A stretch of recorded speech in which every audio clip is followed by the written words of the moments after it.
Student, good morning and welcome to our channel Pro Education. तो आज है 20 अप्रैल और आज के करंट अफेयर के जितने भी इंपॉर्टेंट क्वेश्चन हैं उन सारे क्वेश्चन को हम लोग इस वीडियो में कवर करेंगे। तो अगर आप चैनल पर नए हैं तो प्लीज़ मेरे चैनल को सब्सक्राइब कर लीजिए, बेल आइकन प्रेस कर लीजिए ताकि आने वाले नेक्स्ट वीडियो का नोटिफिकेशन आपको मिल सके। तो चलिए स्टार्ट करते हैं आज के करंट अफेयर का फर्स्ट क्वेश्चन। आज का पहला क्वेश्चन है, कौन सा राज्य स्वदेशी निवासियों का रजिस्टर यानी कि रजिस्टर ऑफ इंडिजियस इनहेबिटेंट को तैयार करने के लिए एक समिति बनाने जा रहा है? तो इसका राइट आंसर होगा ऑप्शन ए नागालैंड। तो फ्रेंड, नागालैंड जो कि स्वदेशी निवासियों का एक रजिस्टर तैयार करने के लिए एक समिति का गठन करने वाला है। तो फ्रेंड, नागालैंड की सरकार ने राज्य के स्वदेशी निवासियों को पंजीकृत करने के लिए एक संयुक्त परामर्शदात्री समिति यानी कि जेसीसी बनाने का निर्णय लिया है और जुलाई 2019 में नागालैंड सरकार ने असम के राष्ट्रीय रजिस्टर के तर्ज पर एक RIIN यानी कि register of indigenous inhabitant of Nagaland को लॉन्च किया था और यह समिति नागालैंड के स्वदेशी निवासियों के रजिस्टर को तैयार करेगी। तो फ्रेंड, नागालैंड जिसकी राजधानी है कोहिमा, सबसे बड़ा शहर है दीमापुर, मुख्यमंत्री है नेफ्यू रियो, राज्यपाल हैं RN रवि, जिलों की संख्या है 11, नागालैंड में विधानसभा सीट है 60, नागालैंड में लोकसभा सीट है 1, राज्यसभा सीट है 1 और इसके साथ ही नागालैंड ने 2020 में कुत्ते के मांस की बिक्री और सेवन पर पूरी तरह से प्रतिबंध लगा दिया था और यहाँ येलो चेन ई-कॉमर्स प्लेटफॉर्म को स्थानीय उद्योगों और व्यापार को बढ़ावा देने के लिए लॉन्च किया गया है। अगला क्वेश्चन है, किस संस्थान ने IP गुरु नाम से एक विशेषज्ञ पैनल को लॉन्च किया है? तो इस क्वेश्चन का राइट आंसर होगा ऑप्शन सी निक्सी। तो निक्सी जिसने हाल ही में IP गुरु नाम से एक विशेषज्ञ पैनल को लॉन्च किया है।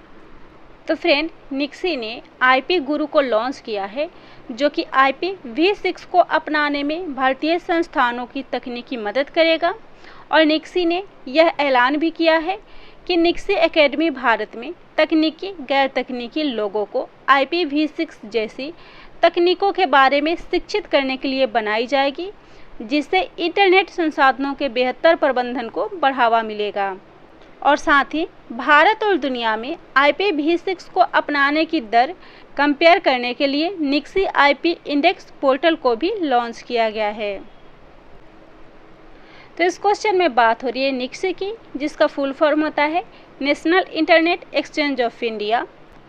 तो निक्सी यानी कि NIXI भारत के राष्ट्रीय इंटरनेट एक्सचेंज के लिए इसको स्थापित किया गया है, जिसकी स्थापना 2003 में की गई थी और निक्सी यानी कि NIXI देश के भीतर घरेलू यातायात को रूट करने के उद्देश्य से ISP की पेयरिंग के लिए इसे स्थापित किया गया था। अगला क्वेश्चन है, ऑक्सीजन सिलेंडर के परिवहन के लिए रेलवे द्वारा किस नाम से ट्रेन चलाई जा रही है? तो इस क्वेश्चन का राइट आंसर होगा ऑप्शन डी ऑक्सीजन एक्सप्रेस। तो फ्रेंड, ऑक्सीजन सिलेंडर के परिवहन के लिए रेलवे द्वारा ऑक्सीजन एक्सप्रेस नाम से एक ट्रेन चलाई जा रही है और इस ऑक्सीजन एक्सप्रेस को तरल चिकित्सा ऑक्सीजन और ऑक्सीजन सिलेंडर के परिवहन के लिए परिचालित की जा रही है और इस ऑक्सीजन एक्सप्रेस के लिए एक खास ग्रीन कॉरिडोर भी बनाया गया है और यह एक roll on roll of train यानी कि रोरो ट्रेन है, जिस पर ट्रकों या टैंकरों को पहुंचाया जाता है।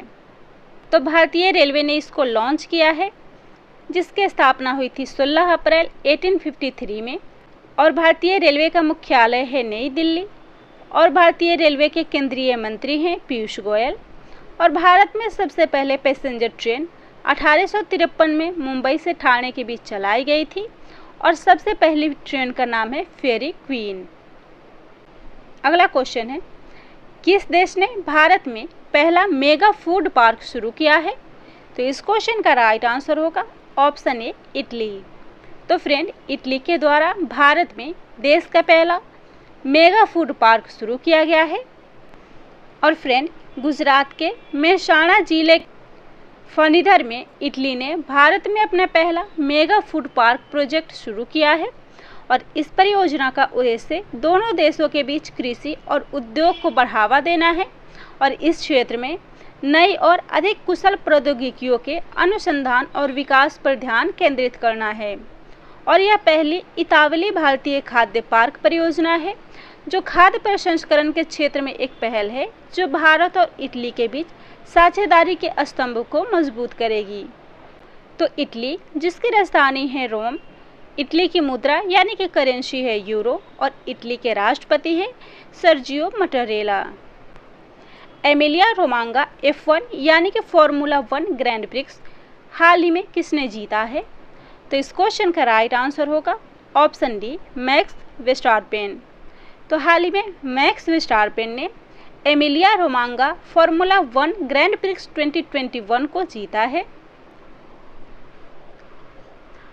तो फ्रेंड, मैक्स वर्स्टैपेन जो कि रेड बुल रेसर है और इन्होंने इमोला इटली में एमिलिया रोमांगा फॉर्मूला 1 ग्रैंड प्रिक्स को जीता है और यह सीजन की उनकी पहली जीत है और यह रेस यानी कि फॉर्मूला 1 वर्ल्ड चैंपियनशिप 2021 का दूसरा चैंपियनशिप है। और 7 बार के फॉर्मूला 1 चैंपियन लुइस हैमिल्टन जो कि मर्सिडीज रेसर हैं, वे मर्सिडीज टीम के साथ वॉल्टेरी बोटास के साथ एक दुर्घटना और निरंतर क्षति के कारण दूसरे स्थान पर हैं, जबकि लैंडो नॉरिस जो कि मैकलारेन रेसर और ग्रेट ब्रिटेन के हैं, उन्होंने इस रेस में तीसरा स्थान प्राप्त किया है। तो फ्रेंड, ग्रैंड प्रिक्स जो कि फॉर्मूला 1 ऑटो कारों की वार्षिक प्रतियोगिता है जिसका आयोजन मार्च से नवंबर माह के बीच किया जाता है। और फ्रेंड, हाल ही में संपन्न बहरीन ग्रैंड प्रिक्स 2021 को हाल ही में लुइस हैमिल्टन ने जीता है। अगला क्वेश्चन है, विश्व लीवर दिवस हाल ही में कब मनाया गया है?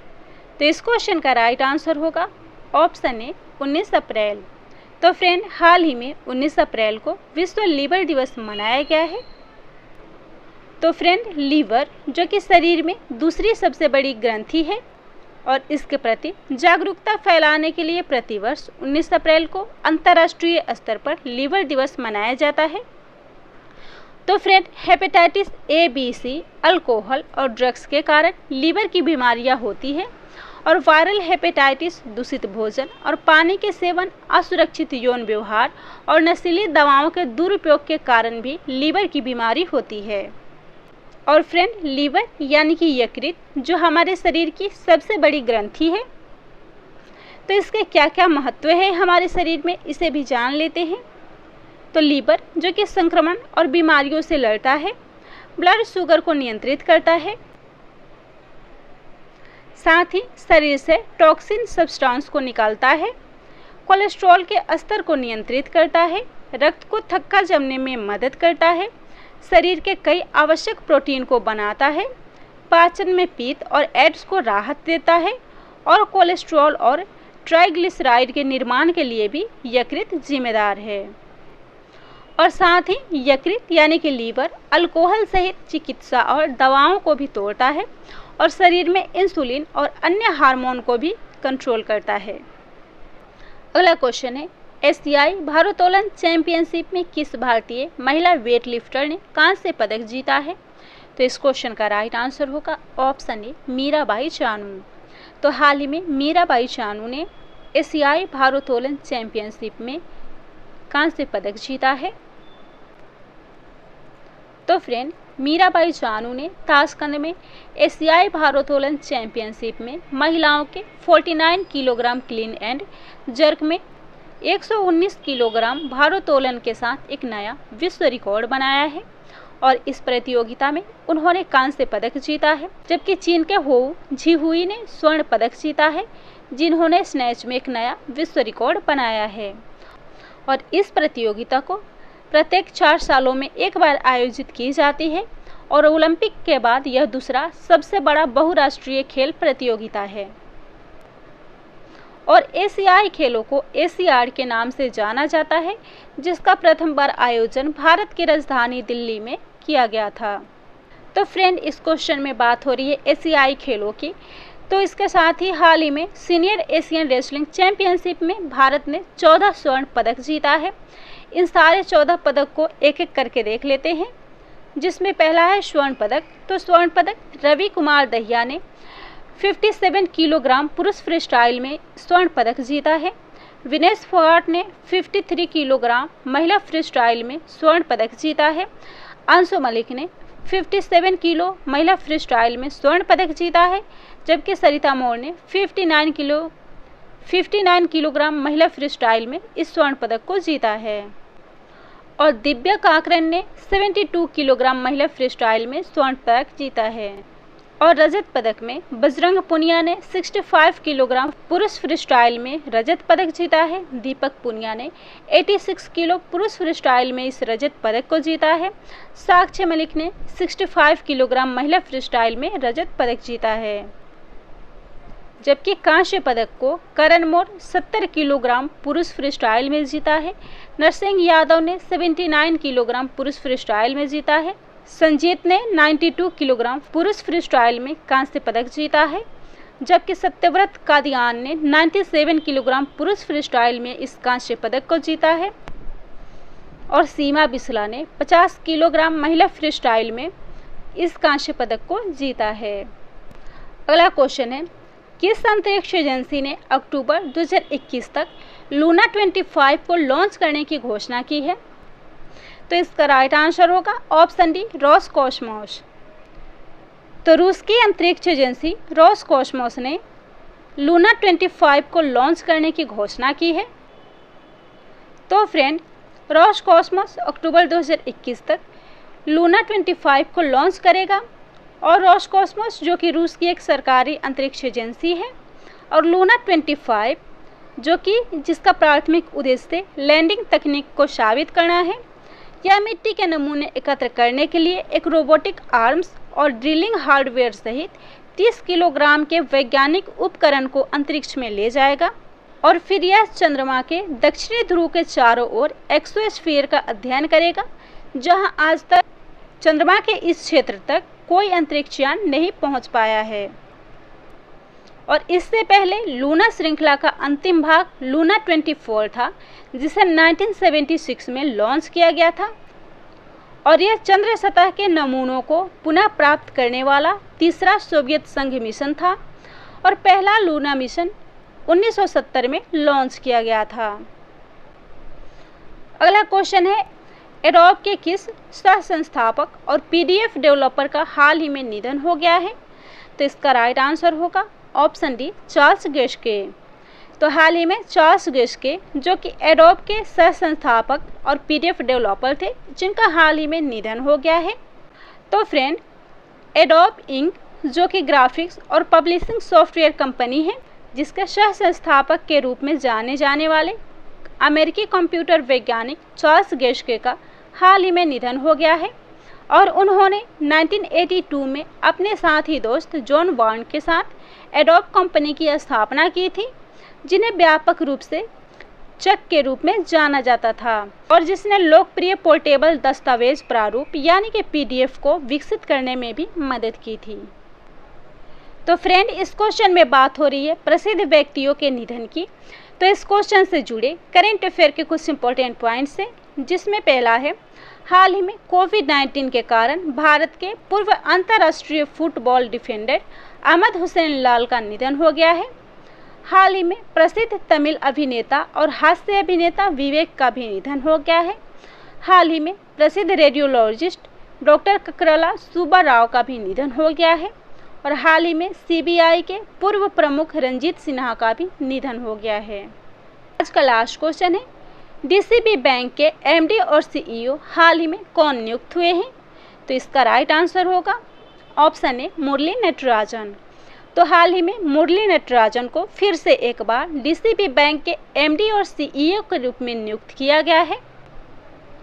तो फ्रेंड, डेवलपमेंट क्रेडिट बैंक यानी कि डीसीबी में 29 अप्रैल 2021 से 1 साल की अवधि के लिए मुरली एम नटराजन को प्रबंध निदेशक और सीईओ के रूप में नियुक्त किए जाने की घोषणा आरबीआई के द्वारा की गई है। और उन्हें मई 2009 में पहली बार डीसीबी बैंक के एमडी और सीईओ के रूप में नियुक्त किया गया था और डीसीबी में शामिल होने से पहले मुरली नटराजन विदेशी बैंकों स्टैंडर्ड चार्टर्ड और सिटी बैंक के साथ काम किया था। तो डीसीबी, जिसका मुख्यालय है महाराष्ट्र, डीसीबी बैंक की स्थापना हुई थी 1930 में और इसके प्रबंध निदेशक और मुख्य कार्यकारी अधिकारी बने हैं मुरली नटराजन। तो यह था आज के करेंट अफेयर का टॉप 10 इम्पोर्टेंट क्वेश्चन। अगर मेरा वीडियो पसंद आता हो तो मेरे चैनल को सब्सक्राइब जरूर कर लीजिएगा, मेरे वीडियो को लाइक एंड शेयर कर दीजिएगा।